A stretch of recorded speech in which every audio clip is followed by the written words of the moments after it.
Hello everyone, welcome back to the channel, welcome back to a new blog.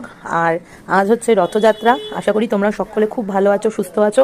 আর আজ একটু দেরি করেই শুরু করলাম। হয়তো ভাবছো যে এরকম খাবার দেখিয়ে কেন শুরু করছি, তো অনেক বেলা থেকে ব্লগ স্টার্ট করেছি। তো দুপুরে খাবারে ছিল হচ্ছে খিচুড়ি আর হচ্ছে একটা নিরামিষ তরকারি আর পাঁপড় ভাজা, বেগুন ভাজা, পটল ভাজা, কুমড়ো ভাজা আর আলু ভাজা। তো এই সমস্তই ছিল লাঞ্চে।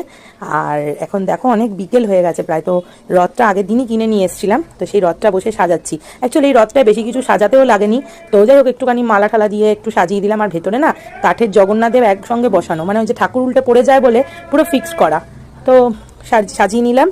আর চলো পুরো সাজিয়ে নেওয়ার পর দেখাচ্ছি। আর আমাদের একদম রাস্তার পাশে ঘর, তো সারাক্ষণ এই এত গাড়ি যায়, চিৎকার চেঁচামেচি, তারপরে এই মানে ফেরিওয়ালা ঠালা যায়, তো সেই আওয়াজ হয়। যাই হোক, যদি কোনো আওয়াজ কানে লাগে তার জন্য আগে থেকে সরি চেয়ে নিচ্ছি। তো চলো দেখো আমার রথটা প্রায় শেষ হয়ে গেছে। আমাদের নিচে যেহেতু বেলি ফুলের গাছ আছে, তাই মেয়েকে বললাম একটু নিয়ে, কারণ পাতা ছাড়া না একদম ভালো লাগে না রথে, একটু গাছপাতা থাকবে দেখতে ভালো লাগে, তাই বেলি ফুলের পাতা ফুল লাগিয়ে দিয়েছিলাম। তো চলো দেখো কেমন লাগছে দেখে নি। সত্যি কথা বলতে কি প্রচণ্ড ইরিটেট লাগে, এত গাড়ি যায় পাশ থেকে, মানে আমাদের একদম ভালো লাগে না, মানে কোনো ব্লগ এডিট করতে পারি না, আমার নিজেরই মাথাটা যায় গরম হয়। তো এই দেখো আমার সাজানো হয়ে গেছে।